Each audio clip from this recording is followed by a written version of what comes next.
Hey, ChatGPT, can modern neuroscience and quantum physics offer scientific explanations for the spiritual phenomenon of the evil eye, as described in Islamic teachings? Hey everyone, before we dive into that, I was delving into my YouTube channel analytics and noticed most of you who watch my videos are not subscribed to the channel. Would you do me a huge favor, please, and hit the subscribe button? It really motivates me and helps the channel to grow so I can do more videos just like the one you're about to watch. So, without further ado, let's dive in. Surah 113:4-5. And from the evil of the blowers in knots, and from the evil of an envier when he envies. Cleophy, modern neuroscience and quantum physics offer fascinating insights that align with the concept of the evil eye as described in Islamic teachings. Neuroscience reveals that emotions, particularly negative ones like envy, can influence others through mechanisms like mirror neurons and psychosomatic responses, potentially leading to physical or emotional distress. Quantum physics, with principles like the observer effect and quantum entanglement, suggests that human intention and consciousness might impact the physical world, supporting the idea of energetic transference. Islamic teachings on the evil eye emphasize its spiritual and metaphysical dimensions, offering remedies through supplication and recitation of protective verses like Surah Al-Falaq and Surah Nas. These scientific perspectives complement the Islamic understanding by exploring plausible mechanisms behind this spiritual phenomenon. Thank you so much, ChatGPT. Let's dive deeper into this chapter together with Jack and Wilson. Welcome back, everybody. Today, we're going on a deep dive into the idea of the evil eye. And we've got a really fascinating mix of sources we're going to be looking at today. Right. So we're going to be looking at some historical accounts, Okay. some cultural interpretations, religious texts, and we're even going to go into a little bit of neuroscience and quantum physics. Really? Neuroscience and quantum physics? Yeah. So by the end of this, That's going to be interesting. you'll not only know, like, what the evil eye is, but also why this idea has resonated with people for such a long time, for millennia, really. Wow. Yeah. Across cultures and time. Across cultures and across time, Yeah. and what modern science might have to say about it. I think that's what I'm most interested in, is like, what does science have to say about this ancient concept? Exactly. I think that's really cool. Yeah, it is super cool. So it's really interesting how this belief in the evil eye has just transcended time and geography. Right. It really does speak to, I think, like a universal human experience. Totally. This fear of the unknown. Yeah. The desire to protect ourselves from harm. And maybe even just a fascination with unseen forces that might shape our lives. Absolutely. It makes you wonder, why this idea has persisted for so long. So let's start by going way back. Okay. Can you give us a sense of where the evil eye first popped up? Well, it's hard to pinpoint an exact origin. Right. Because we find it in some of the earliest written records that we have. Wow. So it was clearly... It was already a thing. It was already a thing, yeah. Like in ancient Mesopotamia, Okay. we find amulets and incantations. Wow. Specifically designed Interesting. to ward off the evil eye. They even called upon their gods. For protection. Yeah. Like Enki, the god of wisdom. Oh, interesting. Yeah. And what about the Egyptians? They were also pretty big on eyes and symbolism. Absolutely. Yeah. They were very concerned with the power of the gaze, both positive and negative. They had the Eye of Horus, which was a symbol of protection and healing. Yeah. But they also used amulets and rituals to counteract harmful energies, including those associated with the evil eye. So they were afraid of the evil eye too. Oh, yeah. Yeah. Very much so. I see how that fear was so embedded in their societies. Right. Like it shaped their rituals, their art, even their architecture. Absolutely. Yeah. You see it everywhere.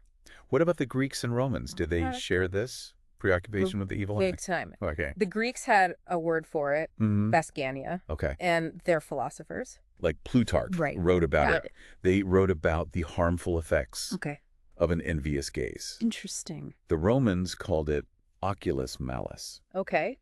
And they believed that certain individuals possessed the ability to inflict harm through their eyes. So they could curse you with their eyes. Pretty much. Yeah. Either intentionally or unintentionally. Oh, so it was always like a... Sometimes it was just... deliberate curse? An unintentional emanation of negative energy. I see. So it could just be like...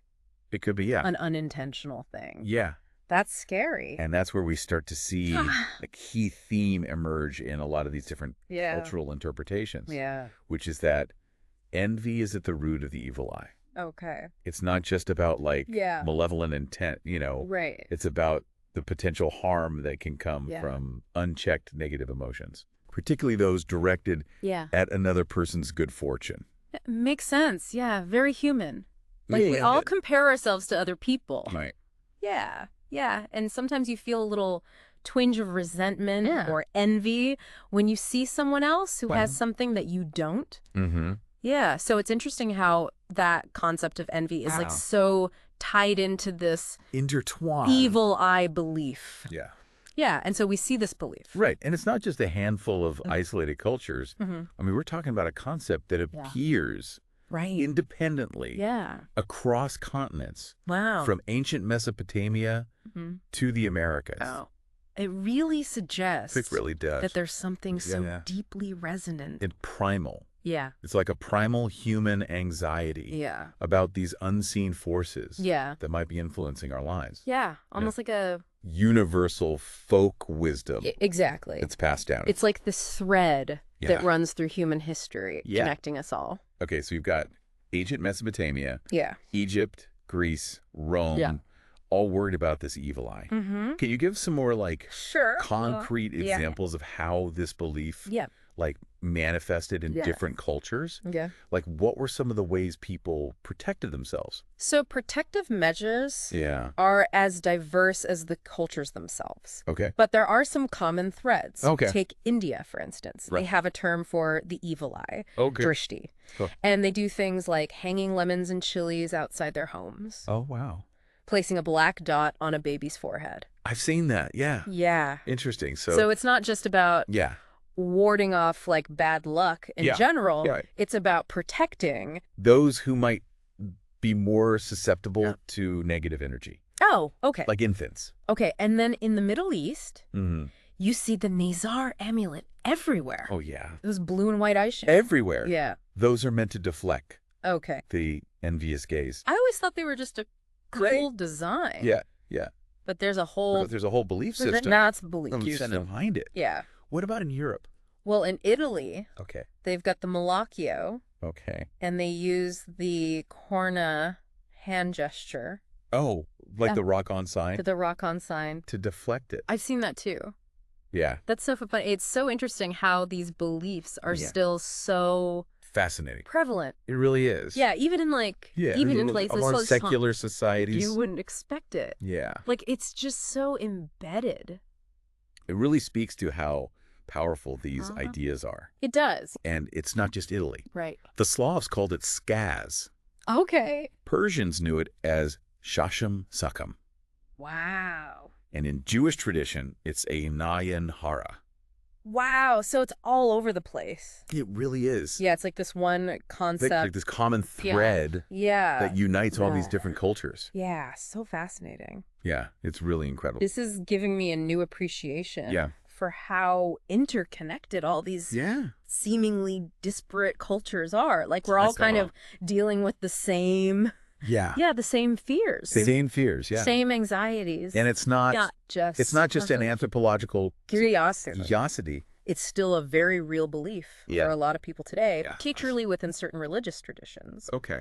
And to really understand the depth of this belief, we need to look at how the evil eye is viewed through the lens of Islam. Okay, so you mentioned that the Islamic term is al-ain. Yeah. Can you tell us more about how it's understood within Islamic teachings? In Islam, al-ain isn't just like a superstition or a folktale. Okay. It's recognized as a real phenomenon. Really? And its existence is firmly rooted in the Quran and the Hadith. Wow. Which are the sayings and teachings of the Prophet Muhammad. So it's not something that's up for debate? Not really. Within the Islamic faith? It's considered fact. Okay, so when the Quran talks about it, it's like Right. That's it. It's taken as truth. That makes sense. Yeah. So what does the Quran actually say about the evil eye? Well, there are specific verses, Okay. like in Surah Yusuf and Surah Al-Falaq, Okay. that warn against envy and the potential harm that it inflict. Okay. So they're basically acknowledging the power of the evil eye. So this is where I kind of get a little lost. Mm-hmm. We've talked about ancient history, Right. cultural beliefs, Yeah. religious perspectives. Mm. Is there any actual science? That's the question, isn't it? Yeah. That's what everybody wants to know. Yeah. Yeah. Is there like any scientific basis for this? Yeah. I mean, it might seem like a purely spiritual, mystical concept, but there are some scientific frameworks that might be able to shed some light on how it works. Okay. Intrigued. Okay, so Yeah. let's start with neuroscience. Okay. Have you ever heard of the term biofield? Vaguely. Yeah. Like an invisible... An invisible energy Watch field your surrounding the human body. Yeah. And neuroscience is starting to explore how this biofield is interconnected with our mental and emotional states. Interesting. Like, for example, if someone is experiencing intense negative emotions, envy, resentment, or malice, their brainwave patterns actually become more chaotic. And this can affect their surrounding biofield. So you're saying that someone's negative energy could actually be messing... It's not quite that simple. My energy field. But there is evidence to suggest that our bodies can pick up on subtle energetic cues from others, even if we're not consciously aware of it. Oh, wow. Yeah. That's kind of creepy. Yeah. Neuroscientists have found that even just the perception of negative intentions can trigger our stress response. Right. You know, that fight or flight response that we get when we feel threatened. Yeah. So even if you don't know that someone is directing negative energy towards you, your body might still be reacting to it. Yeah. And if you think about... That's a little scary. Yeah. And if you think about the long-term effects of stress, you know, it weakens your immune system. Right. Disrupts your sleep. Throws your hormones out of whack. Makes you feel terrible. So someone else's negativity could actually be impacting your physical and mental health. My health. Wow. Yeah. That's a pretty sobering thought. It is. It really is. Yeah. And it really raises the question of whether we're much more energetically sensitive than we realize. Yeah. Now, let's move on to another fascinating area of science, quantum physics. This is the part where I usually feel like I'm... Yeah, this can be a little... in over my head. Mind bending. Yeah? But we'll keep it grounded. But I'm willing to give it a shot. Okay, so the key takeaway here is that quantum physics explores how energy works at its most fundamental level. Right. And one of its core principles is that everything in the universe, including us, is made up of vibrating energy fields. So you're saying that our emotions... That's one way to think about it. Have a frequency? Yeah. And just like with sound waves, some emotions might vibrate at higher frequencies, while others like jealousy or envy vibrate at lower, denser frequencies. Okay, so like imagine a high frequency emotion is like a clear, harmonious sound. Okay. While a low-frequency emotion is more like a discordant, jarring noise. Okay, I can kind of get that, Yeah. Keep following me. So if someone's projecting a lot of low-frequency negative energy, it could potentially disrupt my own energetic harmony. Yeah, it's like they're throwing off your vibe. Yeah. And then there's another concept from quantum physics that might play a role here. Okay. Quantum entanglement. Ooh, I've heard of that. Have you? Yeah, it's like it's basically when two particles are linked together, no matter how far apart. Right, no matter how far apart they are. Yeah. And while this is usually applied to subatomic particles, some theories suggest that focused negative energy, like that associated with the evil eye, could create a similar kind of entanglement. Okay. Disturbance. So like a disturbance in the target's energy field. In my energy field. Even from a distance. Even if they're far away. Yeah. So like if someone is envious of me. Yeah. From across the world. Fascinating concept. Yeah. And while the scientific community is still exploring these ideas, right, it definitely raises some intriguing questions. Yeah, my mind is about the nature of consciousness. Kind of officially bending here. Yeah. And the interconnectedness of all things. How does the observer effect yes, fit into all this? The observer effect. Yeah. One of the most mind-boggling principles in quantum physics. Yeah. Essentially, it states that the act of observing something can actually change its state. Really? So if we apply this to the evil eye, it suggests that focused attention, especially when fueled by strong negative emotions, could potentially influence the energetic state of another person. Are you saying that our thoughts can actually shape reality? Question that has been debated by philosophers and scientists for centuries. Yeah. But quantum physics seems to be suggesting that consciousness plays a more active role in shaping reality than we previously thought. This is blowing my mind. Yeah, isn't it wild? You've gone from ancient amulets to... It's covered a lot of quantum entanglement in like an hour. It's incredible how these ancient beliefs... might actually have some basis in modern science. Modern science. Like, science is catching up with ancient wisdom. With what people do all immediately felt this connection between thoughts, emotions, and energy. Yeah. And now we're starting to map it out with scientific instruments and theories. This has been incredible so far. It's been quite a journey. But before we go any further, I want to circle back to the Islamic perspective. Yeah. So we talked about how the Quran acknowledges the evil eye. Yes. Does it offer any explanations? It does. Or solutions from a spiritual perspective? Yeah. So in Islam, the concept of al-ain is really deeply intertwined with the idea of spiritual protection and energetic balance. Remember how we talked about traditional Islamic remedies? Like reciting Surah Al-Falaq and seeking refuge in Allah?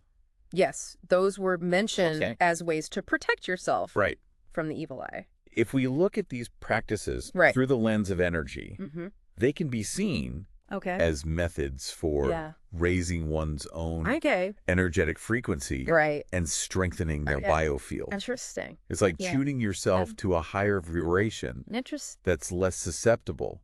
So it's not just about to those low frequency disruptions. Spiritual protection. We talked about earlier. Yeah, it's about actively cultivating a more positive, actively cultivating a more positive energetic state and resilient energetic state. Yeah. Exactly. Okay. And this aligns with the broader Islamic emphasis on cultivating positive qualities. Okay. Like gratitude, compassion, and humility. Okay. Which are seen as antidotes to envy and negativity. So what you're saying is that the Islamic perspective offers both for understanding this phenomenon, understanding it, and a set of practices for mitigating the harm, essential harm. Right. Exactly. And it's fascinating how, and it's really interesting how these ancient spiritual practices, spiritual practices, seem to resonate with some of the insights we're gaining from modern science. Particularly in fields like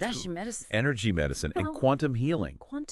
Where the focus is on using thoughts, intentions, and energy work to promote well-being. It's like we're coming full circle, like rediscovering. It's like we're rediscovering ancient wisdom through modern schools of modern science. This has been a really mind-expanding. What's gone from deep dive ancient Mesopotamia to quantum physics. From ancient Mesopotamia to... And it's clear that the evil eye is more than just a... It's clear that superstitious relic. The evil eye is so much more than just a superstitious relic. It endured for millennia. Permeating countless cultures. And continues to intriguing us today. Yeah. Yeah. And I think the most important takeaway is... Important takeaway here.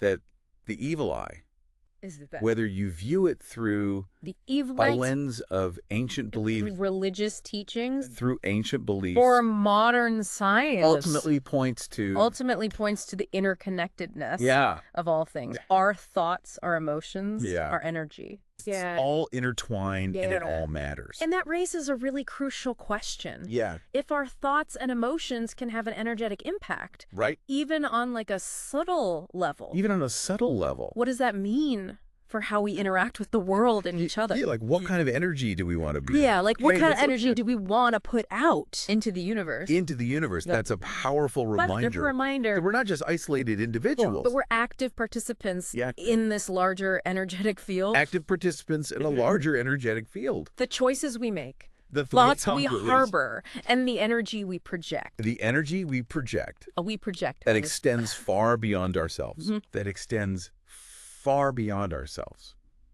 It really is worth pondering. Worth pondering, yeah. And it's a journey of self-discovery. Yeah. That we're all on together. Journey. Thanks for joining us on this self-discovery deep dive into this fascinating world. All together, the evil eye. Thanks for joining us. Until next time, stay curious. On this deep dive into keep exploring this fascinating world of the evil eye. Yeah. Until next time, stay curious. Thanks. And keep exploring. Or, modern science, it ultimately points to the interconnectedness of all things. Yeah. Our thoughts, our emotions, our energy. It's all intertwined. I mean, it all matters. Yeah, and that raises a really crucial question. Yeah. If our thoughts and emotions can have an energetic impact, even on a subtle level. Even on a subtle level. What does that mean? Yeah. For how we interact with... What does that mean for the world and each other? How we interact with the world. Yeah, what kind of... And each other. What kind of energy do we want to put out? Do we want to be putting out into the universe. Right. Yeah. That's a powerful... It's a powerful reminder. Reminder that we're not just isolated individuals. Not just isolated individuals. We're active participants. Active participants in a larger energetic field. Larger energetic field. Yeah. The choices we make. The choices we make. The thoughts we harbor. The thoughts we harbor and the energy. The energy we project. Have a ripple effect. Has a ripple effect. That extends far beyond ourselves. That extends far beyond ourselves. It's a question worth pondering. It's a question. And it's a journey of self-discovery that we're all on together. Joining us on this deep dive. All into this fascinating world of the evil eye. Thanks for joining us. Until next time, stay curious. And deep dive into this. And keep exploring. Fascinating world of the evil eye. Yeah. Until next time. Stay curious and keep exploring. I'm excited to share some great news with our Hindi-speaking viewers. We have created a separate channel just for you, and all the videos are in Hindi. You can find the link at youtube.com/@CleoPhiHindi, which is also mentioned in the description below. Thank you for joining us for today's podcast. I hope you've gained some valuable insights. If you're a truth seeker, yearning for divine light and ready to step out of darkness, now is your moment. The truth is that Allah is the one and only creator of the universe. He has sent over 124,000 messengers and prophets to guide humanity, starting with Adam and culminating with the final messenger, Prophet Muhammad, peace be upon them all. If you resonate with this message, you might be ready to embrace Islam. Simply recite the Shahada, the Islamic declaration of faith. For further support, feel free to join our WhatsApp group. You can send us a private message there. The link is in the video description. Don't wait until it's too late. We look forward to connecting with you soon.